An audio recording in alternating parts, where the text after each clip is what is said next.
I want to welcome everyone to our webinar today, and just want to give you a little bit of information about the webinar and what we do monthly here on our Value Builder webinar. So let's go forward one page and talk a little bit about the logistics and what you can expect. So in our Value Builder webinar, we use a tool called Zoom Webinar. So I see that some of you have actually already found the tool that allows you to raise your hand if you have a question. You should also find, and it's probably for most of you given your systems along the bottom of your screen, you should see a Q&A button that allows you to ask questions. And I do invite you to ask questions throughout the webinar. But what we're going to do is, format-wise, we will actually start with a little bit of background information. I'll introduce Dr. Giamartino to you all, and then we'll go into an actual discussion. We should be able to wrap that part up in about 30 minutes with the lion's share of the webinar saved for Q&A. We really want to answer your questions as we move into the back end of this webinar. While we did send you a calendar indicator for 1 full hour, we always gear more toward a 30 to 45 minute webinar. And the difference in 30 or 45 minutes really depends on you and your questions. So how much we engage in questions as we move forward. One of the things I do want to do before we move into the subject of today's webinar is talk about the series. So this is one webinar in a series that we started back in the February timeframe of 2017. And all of the webinars that we've done to this point have been based on building business value, because one of the things that we do at Innovative Business Advisors is that we do coach clients toward understanding how value is built in your business, what is your business worth, and what are some of the key activities that you can engage in to build value in your business. And then secondly, the other thing that we do at Innovative Business Advisors is we act as a transaction intermediary for the purchase or sale of businesses. So today what we're focused on really is more in the consulting arena, and that has to do with building a value in your business. I'm not going to go over all of the components of the Value Builder engagement, simply because we did that in the very first webinar back in February, I believe, when we did the first webinar. That webinar, I believe, is posted on our website, so you can actually go back and look at the historical webinars and learn more about the Value Builder engagement, how it works, and how we help our clients build value in their company. So let's move on to today's topic. And I want you to meet Dr. Gary Giamartino. And I'll begin with just a very brief description of Dr. Giamartino's background, but we're going to talk a little bit about his background so that you get to know and meet him and understand who he is. Gary has extensive experience working with families and family businesses in matters ranging from succession planning to mergers and acquisition. He established Giamartino Consulting in December of 2016 after a long career in higher education. He helps organizations enhance leadership and executive development to meet rapidly changing business challenges. He specializes in firms that are going through transition, including leadership successions, generational transfer of leadership in family firms, changes in strategic direction, and portfolio management. So, with that said, let me ask you a few questions, Gary, about your background. Tell us more about your career and what got you to this point where you established Giamartino Consulting. And I really want to hear all about your days in higher education. Thanks, Marquita. It's great to be with you today and great to be with all of our participants today. I grew up in family businesses, and my parents both came from large families. And what was very interesting to me about our family businesses was that my dad had 5 brothers and sisters, and my mom had 7 brothers and sisters. And all of my parents' siblings were entrepreneurs, except for my parents. My parents reached the youngest in their families, and everyone had a business. So, and they were very several in the food industry, and they range from production, a couple family members with farms, all the way through to operating in the restaurant business. So I was always around a dinner table where there was discussion about family businesses, and the thing that always interested me as I look back on it and kind of trace why my career took the direction that it did, and what were the things that prompted my interest. You know, when you're a child and you look around at your family members, you notice that there are similarities between them.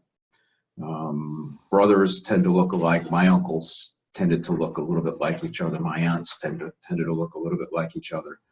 But as I matured and had the opportunity to work in many of their businesses, what I found was that they led their businesses very differently, and their businesses performed very differently. So at a fairly early age, I started asking questions about why is the restaurant business not operating in the same way as the warehouse business or as the lumber yard. And those questions, the questions that I had and the questions that I asked around the dinner table, sometimes were welcome. Sometimes they were a little bit sensitive if they referred to differences in how the businesses were performing. But it got me started thinking about why do businesses perform differently, and with people who should be, because they're from the same family. That's kind of a naive perspective. Because they're from the same family, you would think that people would behave similarly as owners, leaders, and managers of their business, and they didn't. And there were differences in leadership, and there were differences in performance. And that's really what got me started thinking and reflecting about business as a stage for human behavior, and how human behavior actually affects the performance of a business. So when I got out into graduate school and was thinking about, or undergraduate school, was thinking about a career, I received an undergraduate degree in psychology from the State University of New York. And then as I moved, I knew that I wanted to continue my education. And I brought my interest in organizations and how organizations perform into graduate school. That resulted in a PhD from Vanderbilt, and then I moved on into an academic career. And always in the back of my mind during that academic career was attempting to understand those things that I was familiar with, differences in performance of family businesses and differences in leadership. And that got me into those questions got me into also doing some research on organizational culture and participation in organizations. So it turned out to be a very natural evolution. Coming from a family of entrepreneurs, I eventually brought my own entrepreneurial leanings into higher education, and had the good fortune of meeting you, Marquita, when we were involved at Southern Illinois University, and Marquita was a member of the Board of Trustees, and I was at the time Dean of the Business School at Southern Illinois University at Edwardsville. So it's been a long-standing interest in business, and business is a great platform for looking at human behavior and understanding the relationship between success of individuals and success of companies. Great, Gary. So let's move on and let's get into the meat of today's webinar and spend a little time talking about our topic, culture as an asset for corporations. And one of the things I think we need to do first is to have some definition or understanding of what it is that we're talking about. What is culture? You know, often I will as a neophyte, so to speak, think of culture as it has to do with values and beliefs and what people agree to do and how we make decisions within a corporation. Speak to us about corporate culture, culture in general, and very specifically how it's manifest within the corporate environment. Tell us a little bit about the definition of culture. What are we talking about here? Well, you're right on target when you talk about values and how decisions are made and how people how people behave. Culture, every organization has one. Every organization has a culture. The question is what is this? What's it like? And the definition, a working definition of culture. And before I want to also throw out to our participants that sometimes you'll hear the word organizational climate. And organizational climate and organizational culture are almost synonyms. There are debates in the academic community as to whether they are the same phenomena. But I think for our purposes and for leaders of organizations and people who work to support organizations, culture and climate are very similar and virtually interchangeable terms. Culture represents the unwritten rules of why people behave the way they do, of how people behave and why they behave the way they do. So it's a reflection of values, beliefs. It's a reflection of what it is that drives behavior in an organization. It's the hidden assumptions that shape how work gets done and how people respond to one another, and how they respond to developments internally in the organization and how they respond to the marketplace. Again, every organization has a culture. But the problem is that if you don't look for it, you won't necessarily see it, because while it's pervasive, it's also invisible.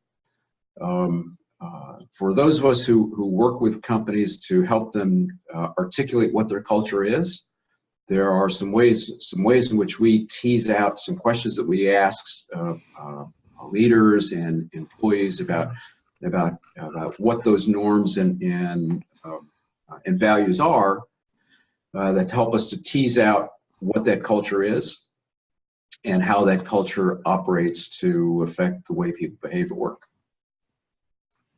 So Gary, as we drill down and begin to talk about culture, I'm going to do something that is risky, but I'm going to do this anyway, because I know that in the news over the course of the past year, we've seen companies suffer because of internal behavior, decision-making, approach to decision-making that could perhaps be related to a climate or a culture within those organizations. And I want to throw some examples out to you. First one I'm going to bring up is Wells Fargo. I think most people in the audience are aware of the scandals that Wells Fargo has been dealing with over the course of the last year. Almost a year ago, September, almost 18 months ago, we heard that there was a somewhat widespread issue regarding fraudulent accounts being set up within the organization, only to learn shortly thereafter that there were as many as 5,300 employees engaged in this activity, with account level employees all the way up to senior management aware and engaged in these kinds of activities. Wells Fargo is one of the strongest banking brands out there, and they fought back on that hard. And then we saw later in September, just this past September, they came out and admitted that there was even another scandal relative to accounts being set up more in the insurance arena that caused even more issues. So that's one example. The second one I'm going to bring up is Uber, privately held company. In February of last year, February of this year, 2017, one of the female engineers posted a blog. She had just retired from the company and went on to speak of her issues relative to sexual harassment in the engineering, in both sexual harassment and gender bias in that company. In general, I think we thought that was it. And then we saw over the course of the year, several other issues come up related to Uber, where Apple had actually threatened to pull the Uber app from the Apple App Store because of issues related to violation of policy. Then we learn about this, we called it the gray ball scandal, which had to do with using software to scheme city police, city transportation enforcement officials around what Uber was really doing in those cities or not doing in those cities. So they're still fighting lawsuits around these issues. Weinstein Company is another one. We know that that was a situation, privately held company, where one individual was able to pretty much take the company to its knees. We look at a scenario where we saw news early in the year that that company may spin off some components that at a value of close to $600 million. And we don't know if there's any value in that or if there's anyone interested in buying those pieces. And then the last thing I want to bring up, I'm going to throw it out there, is our major political parties. There's a major election going on today in Alabama. And Gary, you know, I'm from Mobile, Alabama. That's my hometown. So I'm watching it closely. I know a lot of people down there who are voting. And needless to say, we've got two political parties really struggling with what are our values, what is the climate we want, and what will we do, and what is the point of zero tolerance. So that's a lot said. I took up a lot of time saying that because I believe this is an of the day topic. We're struggling with this in every facet of our lives, whether it's in the corporate environment, the political environment, even in our families. Speak to this relative to culture. What is happening? So those are great examples. If you think about, most people think about businesses as organizations that are designed to achieve a goal. We think about businesses in very rational terms. And understanding that there is also an invisible force, if you will, or factors that influence how people behave in organizations is important if you really want to understand how organizations really behave. It's one thing to look at rationality and how you expect people in a company to behave. It's another thing to actually look at what they're doing and why they're doing what they're doing. Let's take the case of Wells Fargo. My guess is that there were absolutely no written policies, or accepted procedures that allowed those fraudulent accounts to be created. What likely happened was, and I've pieced some of this together through some of the news reports as you have, is that there were a set of incentives in place which prompted people to behave in ways that tested the limits of the incentives, where employees and some leaders in the company interpreted that the company wanted the number of accounts to grow, and they wanted those accounts to grow almost at any cost. So if rules were bent, if ethical practices were violated by the people who were engaging in those fraudulent activities, and they were overlooked, that's a reflection of the culture within those parts of the organization that said to people, or that was created, that culture said to people, it's okay for you to do this because we want to grow as an organization, and that means that you have a great deal of latitude, and sometimes even the latitude to break the rules. Similar kind of culture at Uber, where Uber was a quickly expanding organization, a company that was growing very quickly, and so much attention was paid to the growth that it appears also that very little attention was paid to the culture. And when growth at any cost becomes the dominant, becomes the value or the norm for behavior, then people will behave in that way. If they see that they are rewarded for engaging in behaviors that result in taking advantage of customers, that result in hitting goals, hitting sales goals, hitting growth goals, regardless of what practices it took to get there, If people see that they can get away with that, they will, regardless of whether there are formal written policies against those behaviors.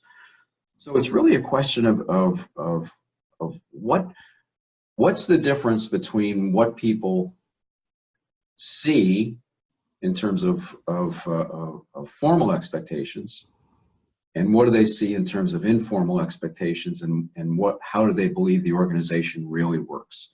We may have a mission statement or a value proposition to our customers that indicates how important ethics are and how important ethical behavior is with our customers. But when it comes right down to it, we want what our values are based on financial growth, and financial growth at almost any cost. If that's the case, you're going to find that people will behave in much more random ways, not according to how they're expected to behave by policies, but according to the environment or the culture that they perceive to be truly operating in the organization. Gary, let's move forward and talk about the impact of culture in an M&A or mergers and acquisitions transaction, because I know that is an area of specialty for you. And when you consult with companies very often, it has to do with the scenario where there is a transaction about to happen or recently happened, or a decision being made around bringing a acquisition on board where the culture may not match. Talk to me about what you do and how you work through those kinds of situations, and then maybe even some anecdotal stories about some of the clients you've worked with. Well, again, think about every organization having a culture. Every organization has one, much like every person has a personality. Okay. If mergers and acquisitions are based solely on financial pro forma or organizational characteristics that represent the demographics of an organization and the financial performance of an organization, in a merger situation, a merger situation that doesn't consider cultures is like creating a marriage based on demographics. Okay, if two people were going to get together and all they knew about each other was how tall they were, how much they weighed, what their ages were, I wouldn't bet that would turn out to be a very strong relationship or a very strong merger. The same is true in companies that merge. I have recent experience with one organization that was one company that was a very entrepreneurial firm, grew very quickly within a niche retail market. Because of their growth, they were and the niche they had, they were attractive to a much larger player in the industry. When the larger player approached them about an acquisition, it turned out that it was a timely approach because of the age and the tenure of the founders of the company. They were interested in selling the company. They had an acquirer, a suitor that was interested in purchasing. The marriage was the early part of the marriage was pretty rocky though.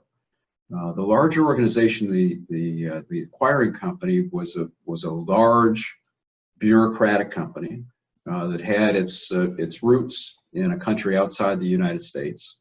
The U.S. Division of this company was managed in a very formal way by their expatriate leaders. So there were lots of rules, lots of regulations, lots of bureaucracy in the company. Think about an entrepreneurial firm, the firm that was being acquired, as fast-paced, one which was influenced significantly by the entrepreneurial values and entrepreneurial interests of its founder. A company in which people were encouraged to take risks, encouraged to take on responsibility in making decisions. Those behaviors and those practices didn't fit very well with the larger culture or the culture of the acquiring organization.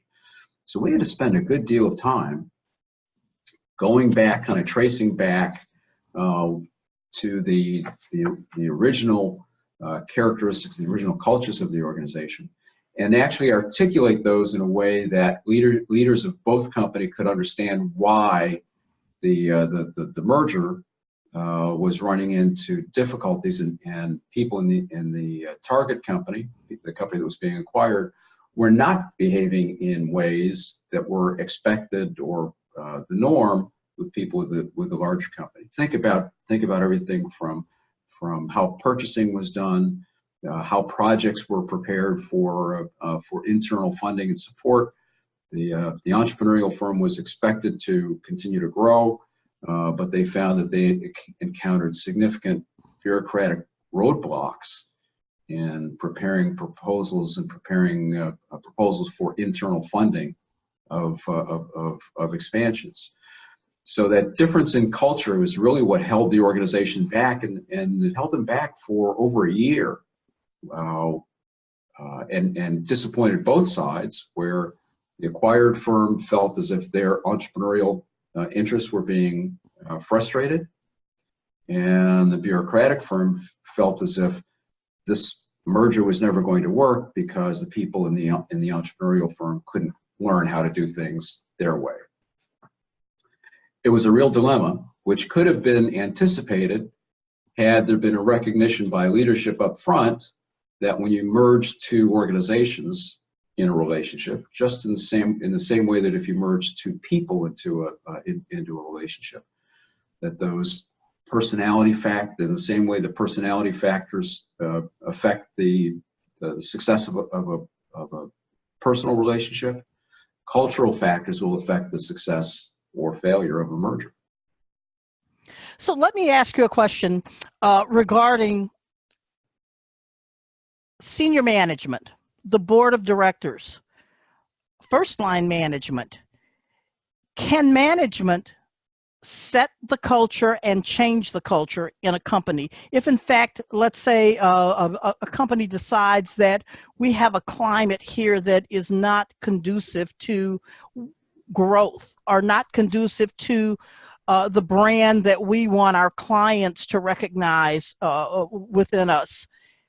Is it possible to change culture? And do you have examples of where it's actually happened?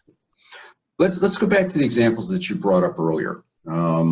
Let's think about the Weinstein Company, for example, where there was an apparent culture where people in the company, people who experienced harassment and discrimination, were reluctant to report that behavior for a number of reasons, but primarily because they felt it wouldn't make a difference. They worked in a company where leadership had tremendous license to do anything it wanted to do, and if they raised concerns which questioned leadership, which questioned the culture that allowed these behaviors to occur, people, victims of that harassment, felt as if nothing was going to happen.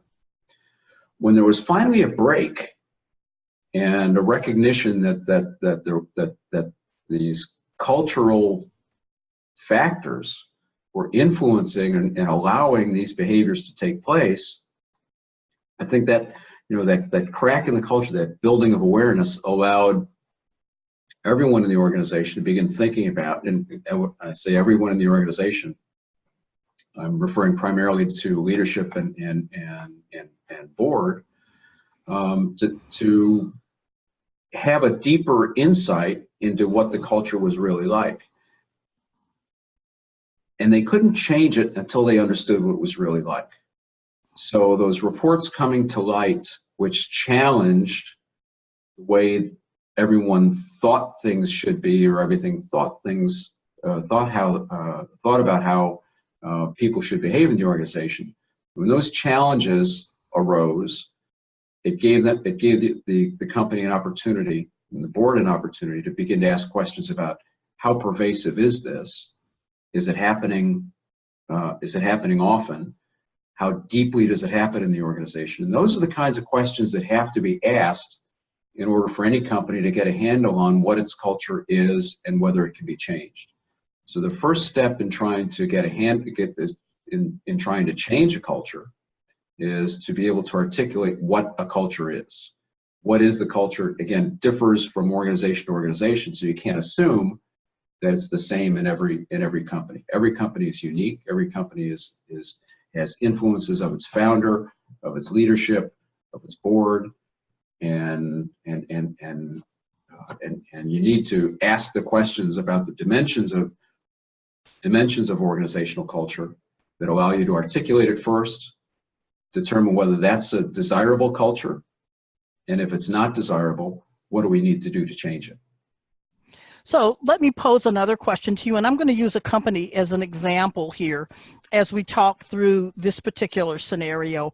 The company I'm bringing up is IBM, and you know, Gary, that I worked my very first position out of graduate school many years ago in the late 70s, early 80s. I was a trainee at IBM. I ultimately went into the sales program and stayed with that company a while. But one of the things that I found with that company is, as I hired in, most people hired in at the level I did. So the entry level was where you hired in. We were in training for quite some period of time, and in addition to technical training that we had during that time, there was substantial training around culture, values, and how we interact as an organization, to the point that I can still recite to you the core, the three basic beliefs. You know, respect for the individual, best customer service in the world, and excellence. I can still say that almost 40 years later, because it was so ingrained in me. And I can't remember a company that I've joined or that I've been a part of since way back then that actually takes the time to make sure that every employee clearly understands a norm of thought, process, interaction, how we work with one another, how we work with clients, how we work with other constituents. The other thing, too, that was interesting about that company is that we worked and gathered in very specific locations in our offices, things of that nature. I felt that the definition of culture and the definition of climate happened because of some ancillary things like physical location, proximity, well-defined training programs. The fact that there was very little hiring of senior executives. In general, people were hired at basically entry-level positions and then grown into senior executives. So there was a lot of consistency around culture. Now, we're in a different day. Here, let's walk forward 40 years. And most companies are changing very rapidly. We have technology that allows us to work from home. We don't gather at the same place. We are very diverse in what we as individuals, employees, clients, everyone brings to the organization. So what can companies do in this modern environment to build a consistent culture when there is so much I want to say sort of a disparate environment in terms of both where people are, where they work, and how they think and what they come to the party. And we see lots of senior execs hired into companies from the outside. We see that as a trend, a strong trend now. What are your thoughts on that? You know, IBM is a great example, kind of a household name of a company that takes its culture seriously. Some other companies that people might be aware of that are known for the way they treat their culture as a deliberate factor in organizational success.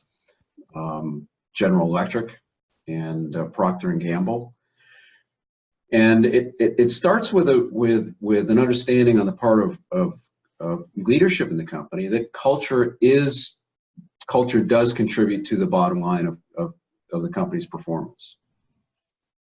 That you can have the outstanding strategies in place, you can have outstanding growth experience, you can have outstanding leadership, but you also need to pay attention to the culture.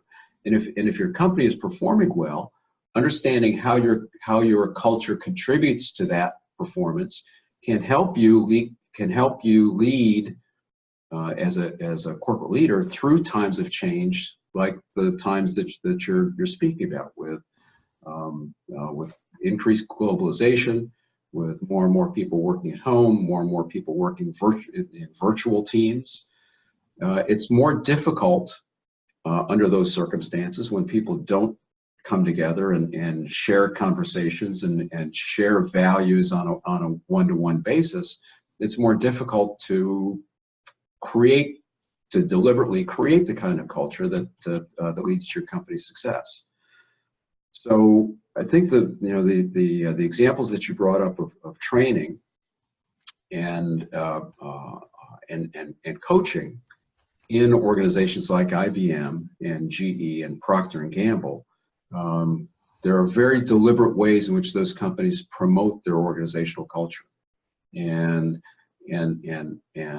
that's actually part of a socialization process, or part of a screening process that's used to make sure that the people who are going to be successful in those companies have values and norms and that are consistent with the corporate culture and not inconsistent with the corporate culture. I think what you find in those situations, at least that's what I've learned when I've talked with people at P&G and Coca-Cola, is that there are folks who look great in the selection process, but once they get into learning about the culture, once the individuals learn about the culture of those companies, and the companies learn more about the individuals, if a fit between that person and that culture is not evident, then that's an opportunity for the company to say, well, maybe this fit isn't such a good one, and for the individual to drop out as well.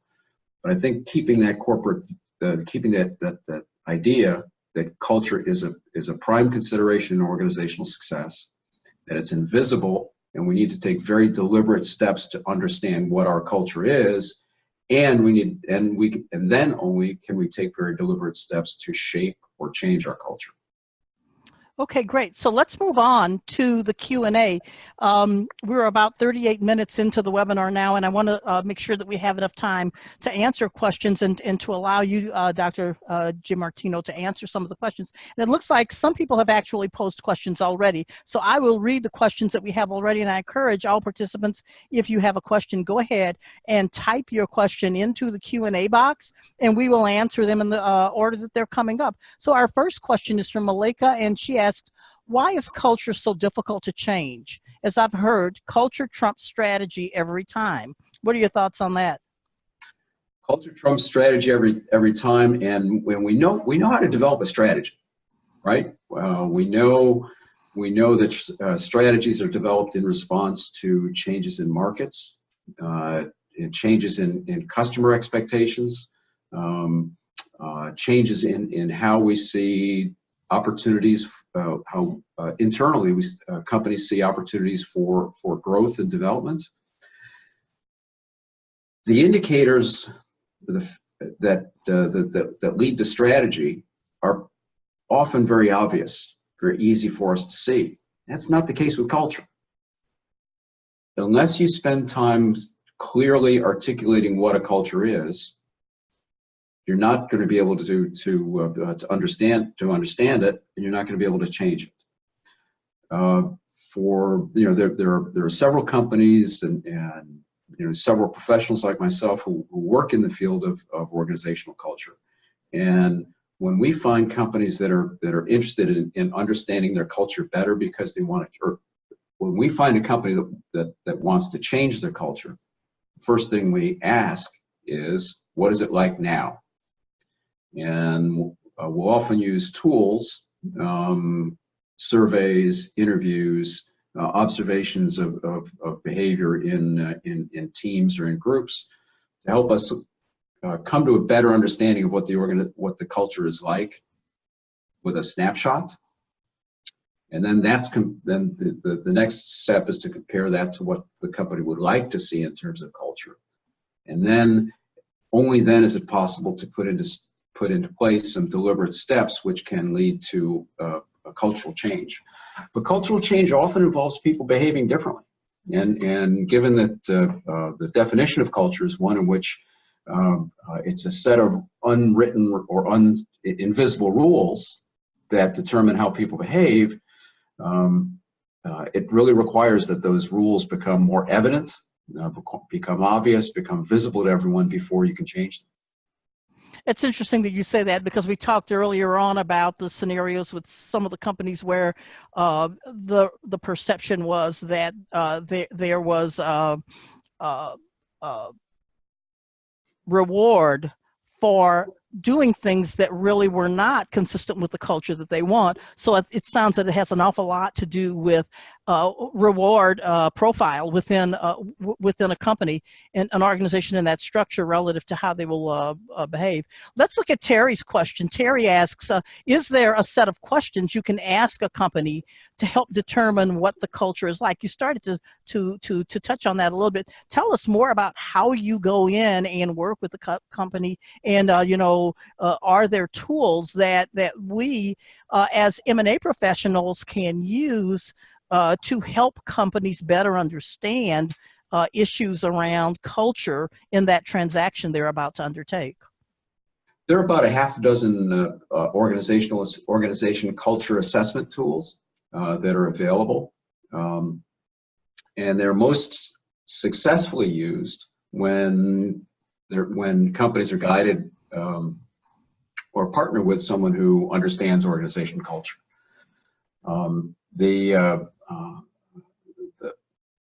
It's highly unlikely, and certainly in my experience, and as I talk with others who practice in this area, it's highly unlikely that a CEO or a vice president who would go out and acquire an organizational culture survey off the shelf would be able to make that work in a way that would lead to a much better understanding of culture and how to change it. So again, my experience is that some guided partnership between an expert who works in the area of organizational culture and the company is the best way to make that assessment and make that change. There are some different approaches. If a company were to approach myself or any other consultant who works in this area, I think what you should expect to hear is what is your definition of culture? How would you go about assessing it? What are those what kind of profiles would we be able to see as leaders as a result of that assessment? And what kinds of implications would we see for helping us move through a change process based on what you learned in the assessment? So it sounds to me, Gary, that the short answer is hire you. Well, so if that came across, then yeah, that's certainly an option. Sure. Okay. There are a number of terrific folks who work in this field, mm-hmm. And again, because it's think about your role as a leader, and I know that there are a lot of people who have leadership responsibilities in our audience. Think about one of the greatest challenges that leaders have, and that is really having a depth of understanding of their own behavior and the behavior of other people around them. We've seen in research in organizational psychology and behavioral sciences consistently that people have fairly low levels of awareness of the influence that their behavior has on others. If that's the case for leaders, and leaders like a leader who engages in harassing behaviors, if that person is not aware that their behavior has the effects that it does on other people, that is, it inhibits other people from challenging that behavior. If that person isn't challenged, if no one calls that leader on that behavior, then that leader has a delusional view, an inaccurate view of what their organization is really like. So often part of the process in working with companies and doing an organizational culture diagnosis is challenging some of the assumptions that people have about what their company is really like. People often believe that their company is what they would like it to be rather than what it really is. So part of that process of change really does involve an accurate depiction of what the culture is like. And that has to go deeper than just the founder of an organization or the CEO or the leadership team. Okay, thanks. And one last question, and I think we'll wrap up after this. Ernestine asks, and Ernestine, I know this question coming from you. I focus on customer experience, CX, journey mapping, from both an external and employee perspective. Culture and goals are often core to the discovery process. What is your view on merging CX with your experience in helping companies embrace a new culture? So Ernestine is a consultant too, so you can tell from her question that she actually uses some very specific processes. Do you want to address that? Well, a couple thoughts come to mind. The way people behave in a customer experience is indeed very much dependent on the culture around the importance of the customer.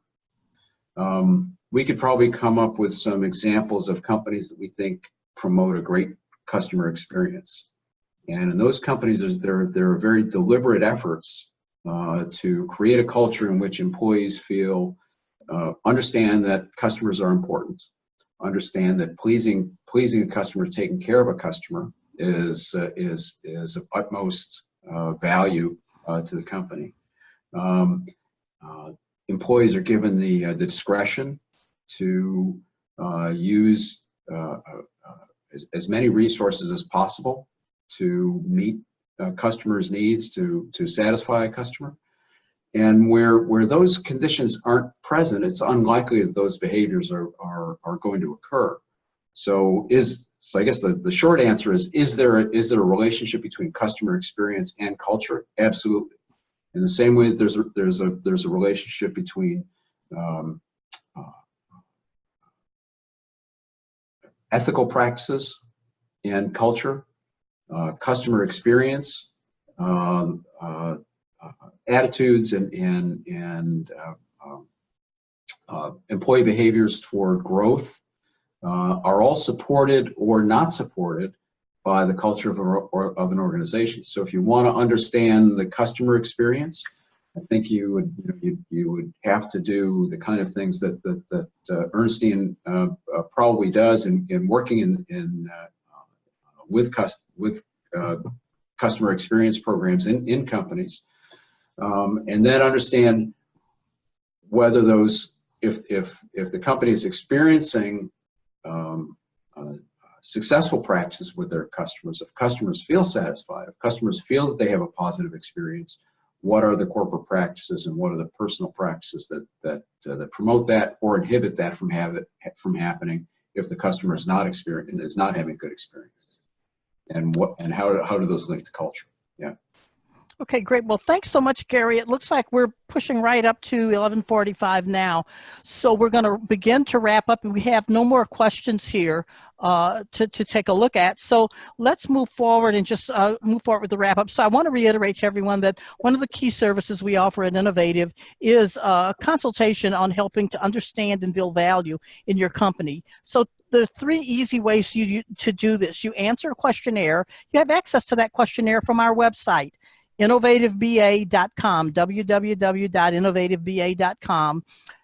Answer the questions to the questionnaire. It scores instantly, and one of the consultants within our firm will actually follow up with you and deliver a report, a custom report that helps you understand what your score is around value and specific activities that build value in your company, and then lastly, ideas that you may be able to take forward.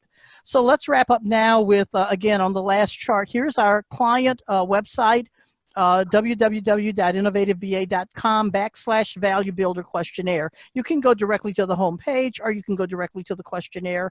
My cell phone number is there. That's direct to my cell phone You can give me a call and I'll answer right here, 314-420-5095. And of course, my email address, marquita@innovativeba.com. I thank everyone for participating. And again, thank you, Dr. Giamartino. Great seeing you again, too. And finally connecting again after so many years from I guess almost 5 years ago when we worked together at Southern Illinois University. Again, thank you. Very insightful. And again, thanks everyone for participating. Pleasure. Thank you.